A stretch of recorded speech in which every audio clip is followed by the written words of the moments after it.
They went down into the subway as ordinary people with their own problems. But once trapped, each discovered something greater within themselves. Some found the strength to lead, others the courage to act, and still others compassion. This is a story of personal transformation. The city breathed like a living organism.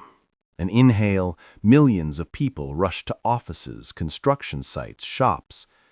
An exhale, they returned to their nests, leaving the streets in the power of neon lights and lonely passers-by.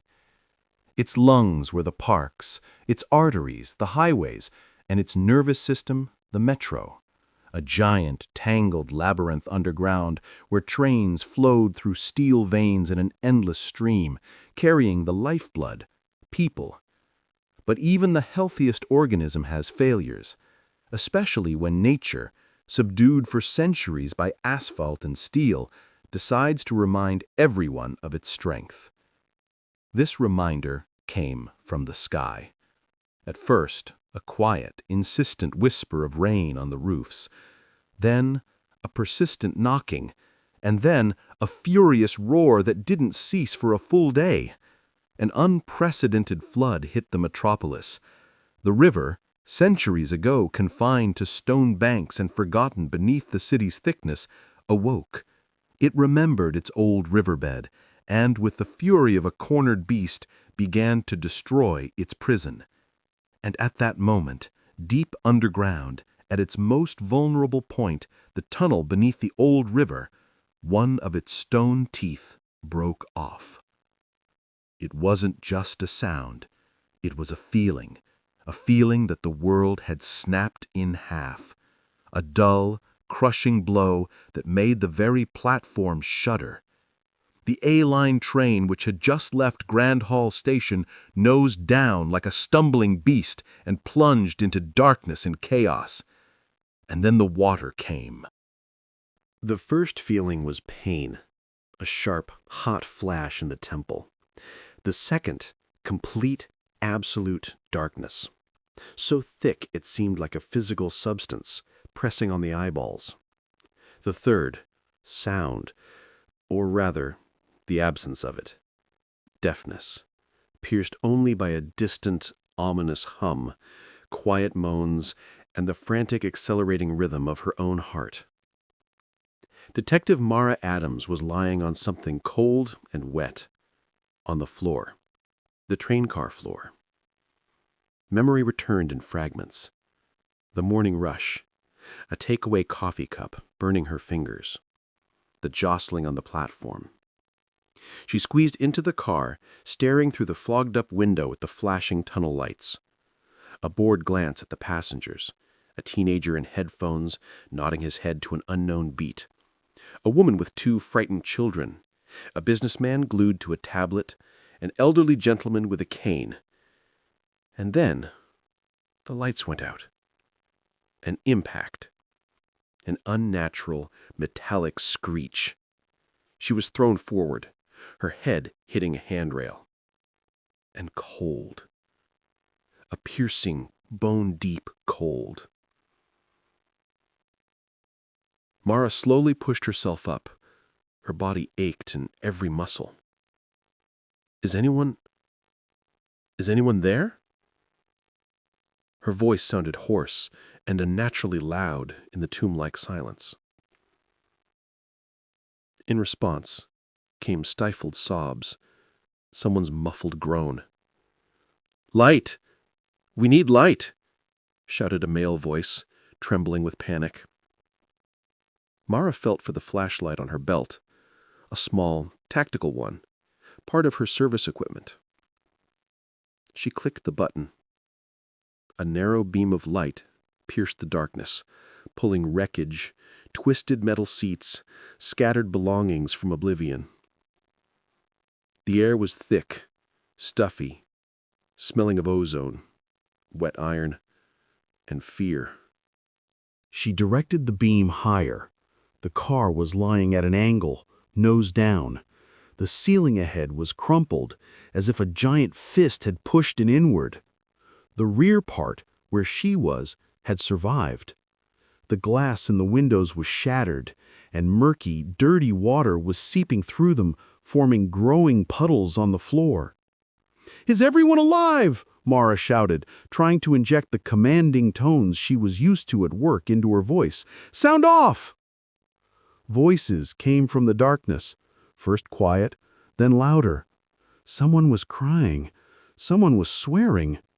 "My leg! I can't move it! Mommy, I want to go home!"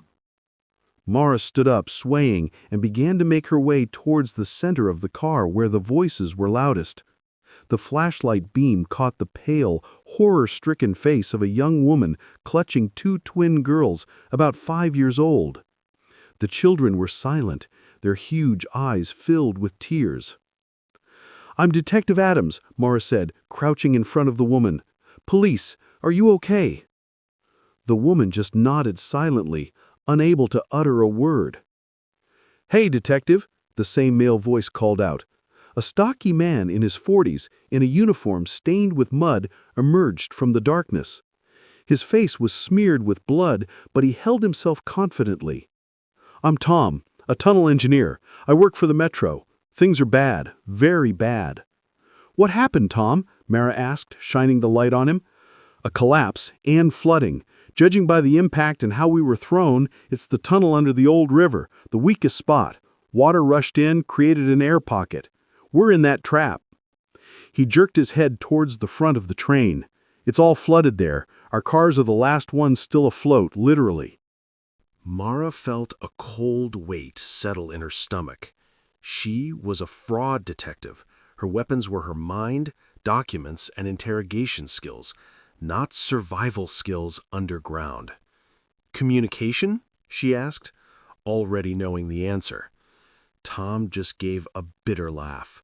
"What communication? We're under the river, under hundreds of tons of water and concrete. We've been buried alive."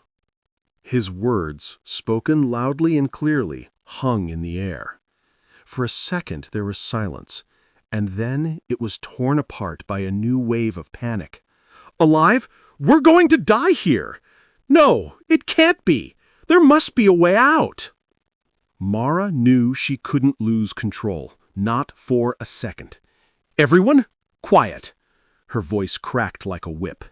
The panic subsided for a moment. "Panic won't save us. I'm the highest ranking here. That means I'm in command. First, assess the situation. Tom, help me. We need to know how many of us there are, if there are injured, what resources we have." She swept the flashlight beam around the car. In the light, frightened, dirty faces flashed. The teenager with headphones, now removed, looked at her with a silent question. The businessman with the tablet was helplessly examining his shattered gadget. And then her gaze fell on the elderly man sitting apart, leaning against the wall. He was impeccably dressed, in an expensive though soaked suit. His hands, adorned with a massive signet ring, rested on the handle of a cane with a silver pommel. He didn't look scared, rather focused. Cold, piercing eyes studied her intently. Mara recognized him. It was Arthur Lockwood, one of the city's most influential bankers, the man her department was building a case against for multi-million-dollar fraud, money laundering, and corruption, a case that was about to go to court, and he was looking at her with the same detached, analytical interest with which she sometimes looked at evidence in a file. Their eyes met for an instant, not a flicker of recognition, just a silent taking of each other's measure. In this hell, under tons of water, a completely different threat had suddenly appeared. Mara looked away. "Okay," she said, addressing everyone. "Let's do this in order. State your names and say if you need help." She was a detective, and her first case in this underground hell was starting right now. The case of survival. And there were 15 suspects. The head count took no more than 10 minutes. There were 15 of them. 15 souls, trapped in the last 2 cars that weren't completely flooded. An air pocket. A fragile bubble of life in an icy grave. There were 3 injured. a young man named Leo with an obvious broken leg, an elderly woman, Mrs. Edith, with a deep head wound, and the teenager, named Jake, had gotten away with bruises and shock. Mara, with the help of Tom and another passenger, a small gym owner named Hector, organized a makeshift infirmary in the driest corner of the car. They used jackets torn into strips to bandage wounds. They subdued the pain with migraine pills found in someone's bag. The next step was inventorying resources. The results were dismal. 2 full bottles of water, 1 almost full, a few chocolate bars, a pack of mints, an apple, and 3 bananas. That was all the food for 15 people. For a day, Tom stated grimly when they moved away from the others to discuss the situation. Maybe 2 if we stretch it. What about the air? Mara asked quietly. The air, it's not infinite, Tom lowered his voice. We're consuming it. Carbon dioxide is building up. Without ventilation, in a few days it will be hard to breathe. But that's not the main problem, I think. He pointed the flashlight, found by one of the passengers, towards the front blockage. The water was slowly, almost imperceptibly, but rising. A continuous, quiet trickle seeped through cracks in the wreckage. The problem is that, Tom said. The water level is rising. This pocket is shrinking. We have, I think, 3 days? 4 if we're lucky? 3 days. 72 hours. Mara felt her lungs constrict. A way out? She asked, already knowing there was no answer. Theoretically, Tom scratched the back of his head. If we could break through the blockage at the tail of the train, there, I remember, should be an emergency hatch leading to a service gallery. But it's blocked. Metal, concrete, I don't have tools. I'd need, well, another train to pull us out. Or a rescue crew with jackhammers. Are rescuers looking for us? Hector interjected, his muscular body tensing with hope. They're definitely looking, Mara said confidently, though she had no confidence inside. But the collapse is massive, and the flooding. They need time, which we don't have, whispered the woman with the children, named Sarah. She had overheard their conversation. At that moment, Arthur Lockwood approached their group. He moved silently, leaning on his cane. His presence felt like that of a predator. "Detective Adams," he said in a voice that was quiet but carried throughout the car, the voice of a man accustomed to being listened to. "I assume you've assessed the situation. What is our plan?" Mara met his gaze. "Mr. Lockwood, the plan is to stay calm, conserve resources, and wait for rescuers."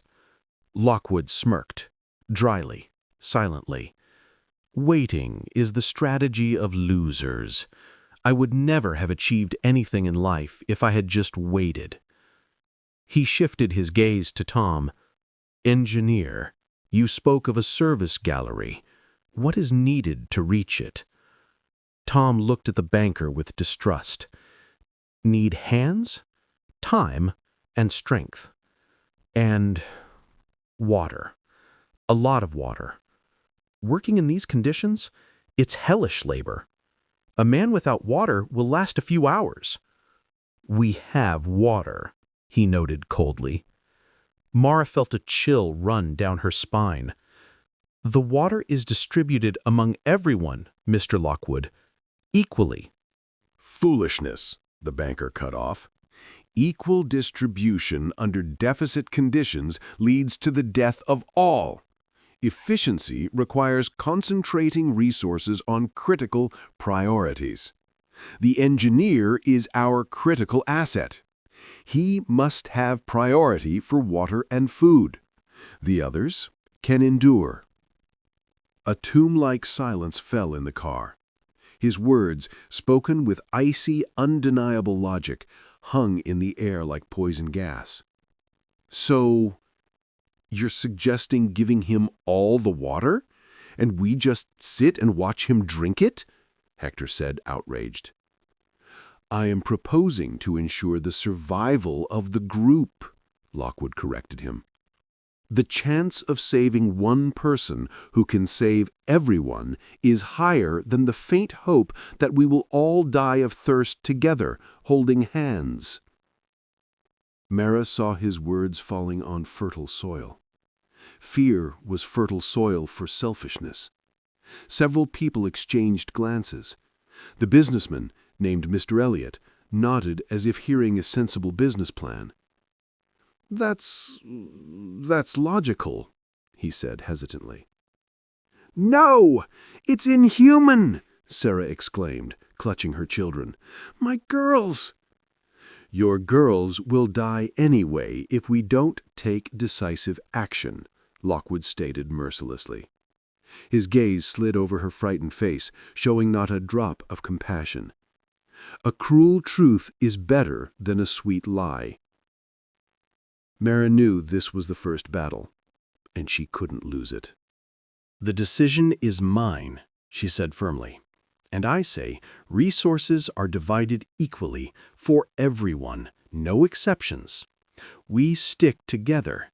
This isn't a boardroom, Mr. Lockwood. This is a car fighting for its life, and I'm in charge here. Lockwood measured her with a long, heavy look. His eyes showed not irritation, but calculation. He was assessing his opponent.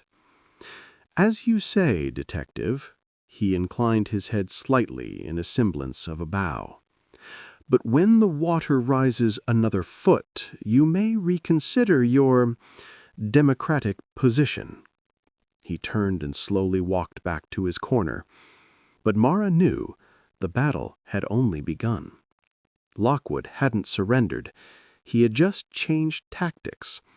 And somewhere in the darkness, his cold, analytical mind was already looking for weak points in her defense.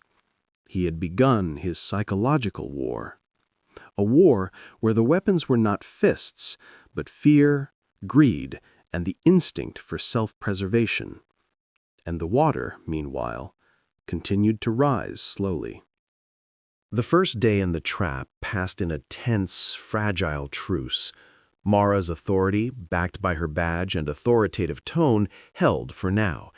But as Lockwood had predicted, the water continued its inexorable rise. It now covered the floor and the front of the car, and its murky surface was slowly, an inch per hour, creeping towards their refuge. The air was getting heavier. It was getting harder to breathe, as if the lungs were filling not with oxygen, but with damp cotton. The only sources of light were their flashlights, and Mara ordered them to be used sparingly, plunging the car into long hours of saving but oppressive darkness. In the silence, only heavy breathing, suppressed crying, and the eternal, treacherous sound, the quiet gurgle of the approaching water, could be heard. It was in this darkness that Arthur Lockwood began his work. He didn't hold rallies. He didn't argue with Mara publicly. He acted like a virus, quietly and precisely infecting the organism's weak points. The first to be drawn to him was Mr. Elliot, the former mid-level manager whose career had collapsed during the last crisis. Lockwood sat down next to him when Mara was trying to lull the frightened children to sleep. "Tough, isn't it?" Lockwood began quietly. His voice in the dark sounded like a confidential confession. "To wait, idle, while someone else decides your fate?"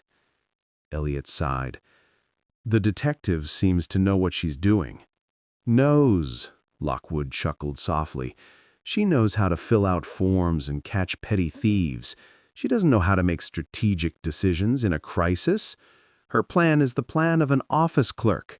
Follow the rules and hope for the bosses.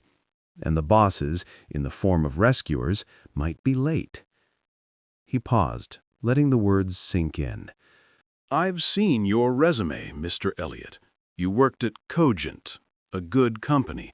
A pity they let you go." I have friends there, very influential friends. A man who shows coolness in an extreme situation. Such a man is worth his weight in gold. I could talk to them. The vice president position, it's still vacant. Elliot froze in the dark. Mara couldn't see his face, but she heard his breathing quicken. He hadn't been able to find a job better than a courier for years. And here, the offer of a dream. In exchange for what? For loyalty. And the engineer, Tom? His plan? Elliot muttered. Tom's plan is the only plan based on action, not waiting, Lockwood said confidently. But he needs strength and our support. Think, Elliot. We can get out of here as heroes, or we can remain here as statistics. By the morning of the second day, Elliot was already a member of the Action Camp, as they unofficially called themselves. Next was Clara, the medical student who is helping to bandage the wounded. Lockwood approached her as she was changing the bandage on Mrs. Edith's head. "You are doing a good deed, young lady," he said, and his voice held genuine, paternal warmth. "A pity our resources are so meager. This elderly lady, she needs medicine we don't have." Clara nodded, her face pale with fatigue. "I know. I'm doing what I can." "And you are doing excellently. You know, I am a trustee of several medical funds, in particular the Cancer Research Foundation. A determined girl like you, with the right support, could have a brilliant career. I could arrange an internship for you in any clinic in the world. But for that, we need to get out of here, alive." He didn't ask her for anything directly. He was just sowing seeds. Seeds of hope for personal salvation, colored with career advancement and gratitude. Even Tom, the seemingly sensible man, was being influenced by the pressure. The constant whispering from Lockwood and his new supporters that he was the key to salvation, that his life was more valuable than others, that he needed resources. All of this hit the weak spots in his psyche. He began to look at the water bottle with a new, greedy glint in his eyes. Mara saw the group splitting. She saw how people who had looked at her with hope yesterday now averted their eyes. She was an investigator. She saw the evidence. Quiet conversations that fell silent when she approached. The cohesive group of Lockwood, Elliot, Clara, and a couple of other passengers gathering in the far corner. She tried to fight back, holding impromptu briefings. "The rescuers are working, I'm sure of it. We just need to hold on. Discipline is our main ally." But her words no longer carried the same weight. They were overshadowed by the ominous whisper of the water and the banker's loud, confident logic. The turning point came at the end of the second day. The water had risen enough to soak their small supply stash. Mara, Hector, and Sarah were hastily moving it to a higher spot. At that moment, Tom, his face smeared with dirt and distorted by fatigue, approached them. "I need water," he said bluntly, his voice hoarse. "And food, all that's left." Mara stopped, holding a half bottle of water. "Tom, we all need it. You'll get your share, like everyone else." "My share isn't enough." His voice rose to a shout, echoing through the car. Everyone froze. "I've been working. I've been inspecting the blockage. I've been trying to find weak spots. And they," he jerked his head toward the others, "they just sit. I'm burning calories. I'm losing moisture. If you want me to break through that wall, give me fuel, or we'll all rot here." "He's right, Detective," came Lockwood's calm voice. He stood apart, leaning on his cane. "We've moved from theory to practice. Practice requires resources. Equal distribution now is a death sentence. Behind Lockwood stood Elliot, Clara, and 3 others. Their postures were tense, aggressive. Hector clenched his fists, standing next to Mara. The car froze on the brink of mutiny. The air crackled with tension. Sarah's children began to cry quietly. Mara realized that strength was not on her side now. Lockwood was playing on the basest instincts, fear and the hope for a miracle, and he was winning. "All right, Tom," she said, trying to keep her voice from shaking. "You'll get a double portion of water today, but only today. We have to be careful." It was a concession, and everyone, including herself, understood. It was the beginning of the end. Lockwood had won his first major victory. His tactics had worked. As Tom greedily drank his earned water and Lockwood's group watched him with approval, Mara turned away. She looked at the murky rising water and felt the ground slipping from under her feet, both literally and figuratively. She needed a different plan. Not hope, not waiting. She needed a breakthrough, but not the one Tom was offering. She needed an idea. And then, in desperation, she began to sift through her memory for everything she knew about this metro line. Old reports, blueprints, something she had glimpsed once, a long time ago, during an investigation into material theft from a construction site. And suddenly, like an electric shock, it hit her. The drainage system. An old cast-iron Victorian-era drainage system that hadn't been dismantled, but simply concreted over during the construction of the new tunnel. It was supposed to run just a couple of meters from the tail car. It led to a ventilation shaft that opened into a disused sewer collector, and from there to the surface. It was the thinnest of threads, but it was there. To reach it, they didn't need to break through the main blockage, but to make a hole in the sidewall of their car in a specific spot. But for that, they needed silence. Absolute silence to hear where the void was behind the wall, and so that their knocking, when they broke through to the collector, would be heard by rescuers. Silence. In this hell where every sound was filled with fear and aggression. When Lockwood's group was preparing to assault the blockage, which would inevitably end in another collapse. She understood her time was running out. Before she could act, she needed to win the last battle, the battle for minds. And for that, she needed to expose the prophet of lies who was leading them all to their doom. She needed to publicly tear the mask off Arthur Lockwood. And the water was rising higher. The silence after the concession to Tom was ringing and multi-layered. Some, his supporters, looked at Mara with poorly concealed triumph. Others, Sarah, Hector, the mother with the children, with betrayal and fear. Others simply looked away, immersed in their own terror. Mara felt her authority melting away faster than ice under a scorching sun. She was no longer the default leader. Now she had to fight for that title with a shadow government led by Lockwood. Using his double portion of water, Tom set to work on the blockage at the tail of the car with renewed vigor. He wasn't breaking through it, but studying it, tapping it, trying to find a weak spot.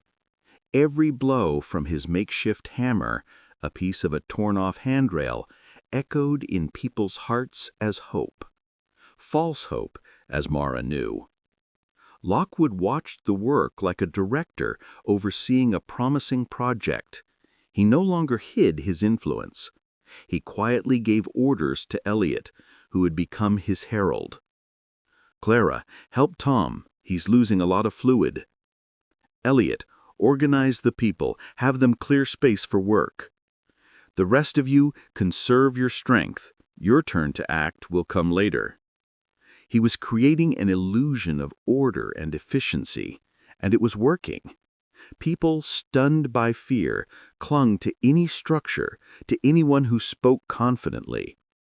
Mara couldn't fight this head-on. She needed proof, not legal, but human. She needed to show everyone that Lockwood's promises were a soap bubble. She used her detective skills. In the dark, pretending to be asleep, she eavesdropped. Her hearing, sharpened by interrogations, caught fragments of whispers. He said, "A place on the board. My mother, she needs an operation. And when we get out, everything will be. The main thing is to support Tom." She saw how Clara, while bandaging the wounded, looked at Lockwood with obsequiousness. How Elliot gave himself airs, dishing out orders. They already saw themselves saved and rewarded. They were building sandcastles on the edge of a grave. The climax approached on the third day. The water was now ankle-deep, the air had become thick and stuffy. Breathing was increasingly difficult. Tom, exhausted and embittered, announced, "I've found a weak spot, but it's not just about clearing the blockage. We need to hit it hard. It will cause vibrations, maybe a new collapse, but there's no other way." Panic, dulled by fatigue, flared up with new force. "A collapse? It will bury us all alive," someone shouted. "Better to try than to sit idle," Elliot retorted. Lockwood raised his hand, and the argument died down. "The risk is justified. Inaction is guaranteed death. Tom, are you ready?" "Yes." Tom wiped his sweaty forehead. "But I need all my remaining strength, all the water, all the food, now." A dead silence hung in the car. This was the moment of truth. Lockwood was going to take the last from the exhausted people for a ghost of a chance.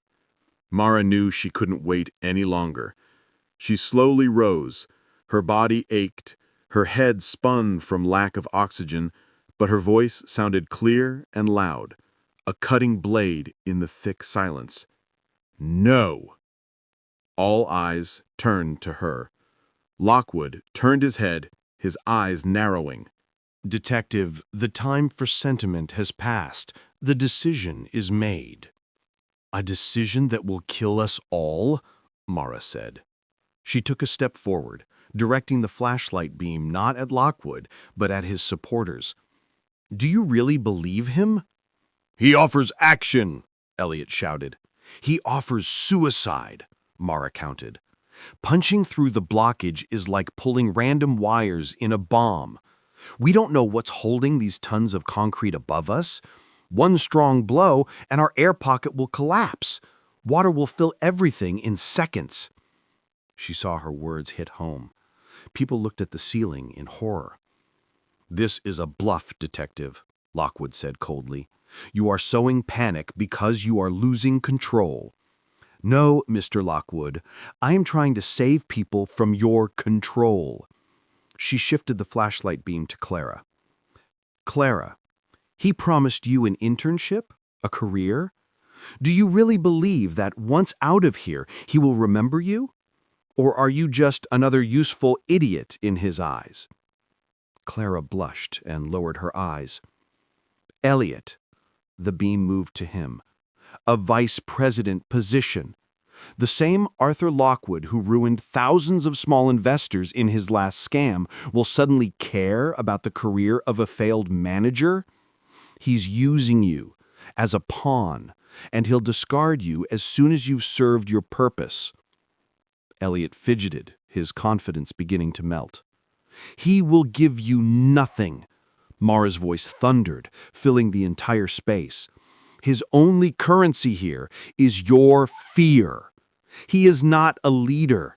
He is a speculator on human despair.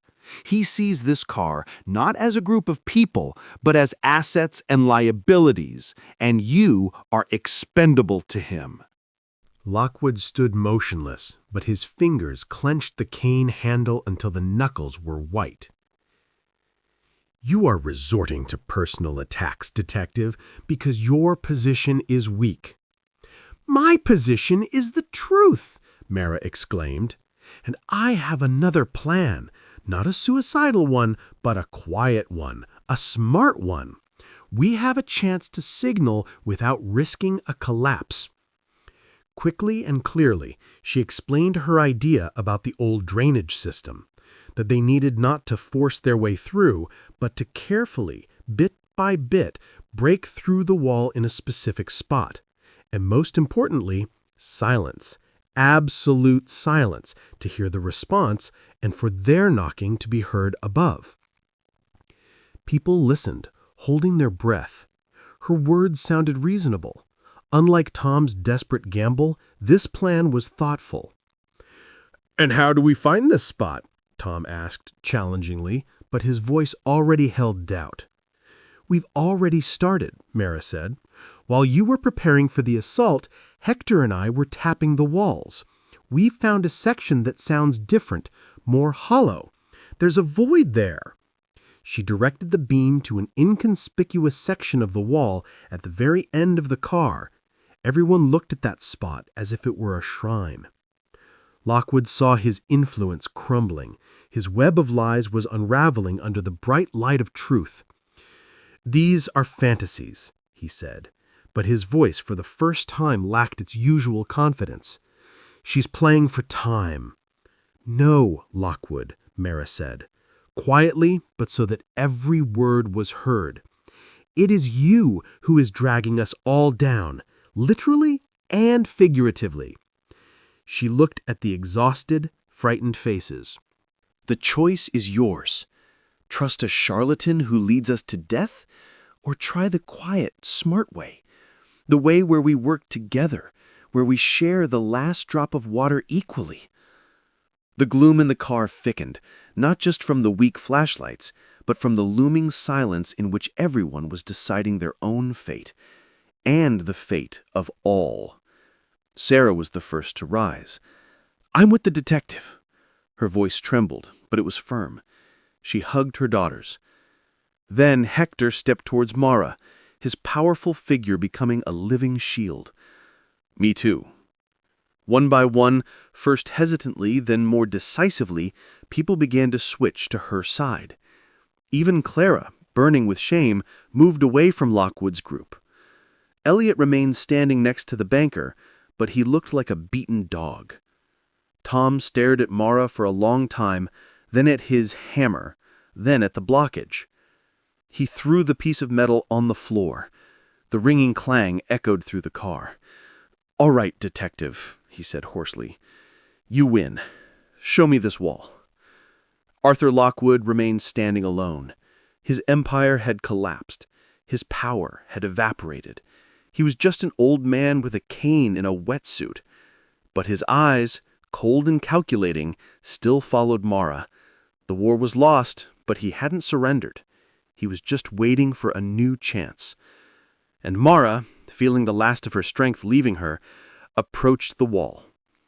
"Okay," she said, placing her palm on the cold, rust-covered metal. "Now, silence. Absolute silence. It's time to knock on hope's door." The silence that fell after the rebellion was different, not ominous and oppressive, but focused, filled with fragile hope, as if all living things in the car held their breath, afraid to scare away the only chance. Mara stood by the wall, her ear pressed against it. Behind her, a chain of people formed, ready to relay her commands in a whisper. Hector, with the largest and heaviest piece of metal, stood ready, a living battering ram. Even Tom, setting aside his resentment, studied the surface carefully, looking for the optimal point to strike. "To the right," Mara whispered, not moving from the wall. "About 20 centimeters. The sound is more hollow." Hector carefully moved. His muscles tensed. He looked at Mara. She, closing her eyes to concentrate better, nodded. A blow. Not thunderous like before, but restrained, precise, a dull thud. Mara froze, listening to the vibrations. "Again," she exhaled, "softer." A second blow, A third. After the fifth, Mara sharply raised her hand. "Stop!" Everyone froze. She pressed herself against the wall with her whole body, her face lit by the first semblance of a smile in many days. There's a void, I'm sure." An electric spark of hope ran through the chain of people. Sarah quietly squeezed her older daughter's hand. Even on Mr. Elliott's face, still standing aside with Lockwood, something other than fear flickered. "Now we need to break through, but without unnecessary noise. Bit by bit. It will take time." "We don't have it," Mara answered just as quietly, looking at the water which was already up to their mid-calves. "We work in shifts. Hector, you're first. 15 minutes. Then me. Then you, Tom. The rest, rest. Conserve air. Conserve strength." The work began. It was grueling, exhausting labor. The blows had to be strong enough to break the metal and concrete, but not sharp, to avoid creating dangerous vibrations. Every blow echoed with pain in tired muscles. Every chipped piece of the wall was a tiny victory. Mara, after her shift, sank with difficulty onto the wet floor, leaning against the wall. Sarah approached her and silently held out a tiny, crumpled chocolate bar. Her share. "No," Mara shook her head. "For the children." "They've already eaten their share," Sarah insisted. Her eyes gleamed in the dark. You gave us back hope. That's more than food." Mara took the bar. It was sticky and melted, but tasted like nectar to her. It wasn't just a piece of food. It was an act of trust, a restored connection. She watched the work. People who just a few hours ago were ready to tear each other apart, now silently, smoothly, passed debris to each other, replaced the tired. They had become a group again, if only from their last strength, if only out of fear, but they were together again. Her gaze fell on Lockwood. He sat in his corner, in a pose expressing neither defeat nor humility. He was like a compressed spring, a predator in ambush. He was watching, always watching, and Mara knew his silence was deceptive. Several hours passed. Hector, his t-shirt soaked with sweat, stepped back, breathing heavily. I feel it getting thinner," he rasped. Tom, who replaced him, worked with methodical fury. He was an engineer. He saw the goal, and his professional pride was hurt. He had to prove that his skills were useful in this too. Quiet plan. Suddenly, his next blow sounded different, not dull, but with a slight, ringing echo. Everyone flinched. Mara jumped up. "Quiet!" Tom carefully slipped his fingers into the crack he had made, his face contorted with tension.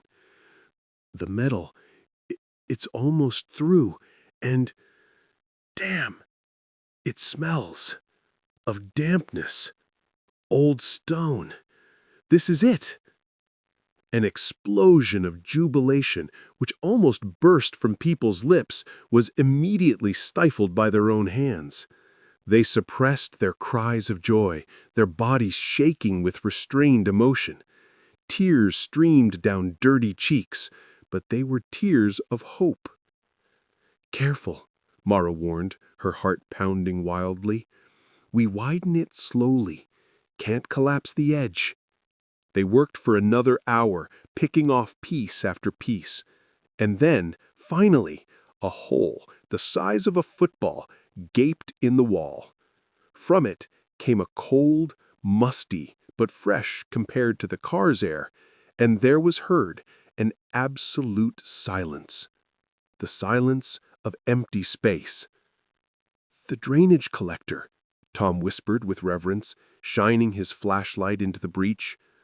"Old brick. It must lead up." Now came the most important moment, the signal. Mara took a long metal rod. "Cover your ears." She pushed the rod through the opening, and gathering all her strength, struck it against the inner wall of the collector. Thump! A dull, powerful sound, spreading through the metal, seemed to absorb all their hope and send it upward through the layers of soil. They froze, holding their breath, listening intently to the silence, waiting for an answer. A minute passed. 2. 5. Nothing.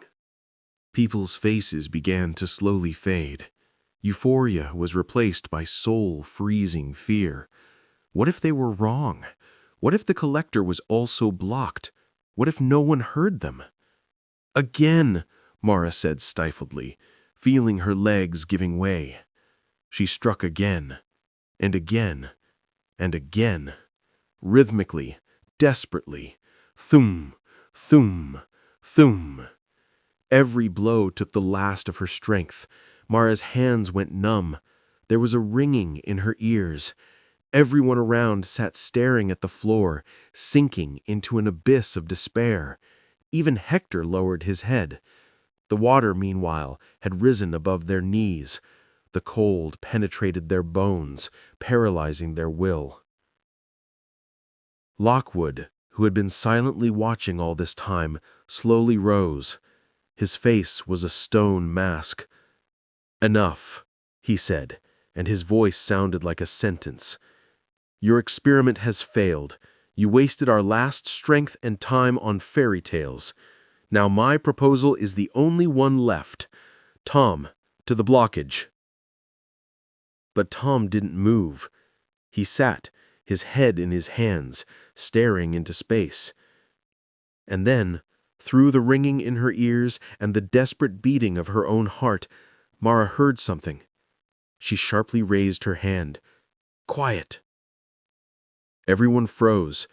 Even Lockwood frowned. At first it was a barely distinguishable, distant sound, like the ticking of a clock through a wall. Then it became clearer. Tap, tap, tap. Rhythmically, repeating, an answering knock. At first no one could believe it. Then Hector exhaled wildly. That's them! The car exploded in restrained, suffocating chaos. People cried, hugged, crushing each other in embraces, while trying to make as little noise as possible. It was the quietest and most powerful hysterics in human history. Mara leaned her forehead against the cold wall and sobbed. Not from fear, but from relief. They had been heard. They had held on. From that moment on, time flowed differently. The knocks from above repeated at certain intervals. The rescuers were letting them know that work was underway. In response, Mara tapped out simple codes. SOS, 15 people, wounded. The work of widening the breach continued with new energy. Now they knew, they were expected. It took the rescuers another 18 hours to drill a shaft to the drainage collector. 18 hours during which the water rose to their waists, and the air became so stuffy that people began to lose consciousness. When a powerful spotlight finally shone through the hole in the wall and a voice sounded, it seemed to them like the voice of God. "Hey there! Hold on! We'll get you out now!" The children were brought to the surface first, then the wounded, then everyone else. When they put a warming blanket on Mara and helped her into the rescue basket, she looked back one last time. The car, her steel coffin, and simultaneously her ark, was almost completely flooded. The wreckage of their past life floated in the dark water, and the last thing she saw before the basket was pulled up was Arthur Lockwood's face. He was being brought up next. He sat with a perfectly straight back, his gaze directed upward towards the light. His face showed no joy, no gratitude, only the cold, impenetrable mask of a man who was already making a new plan, a plan for the future, a plan in which she knew she would have to face him again. But now it didn't matter. She closed her eyes, turned her face to the streams of real, living rain and breathed in deeply. They had survived. And everything else would come later.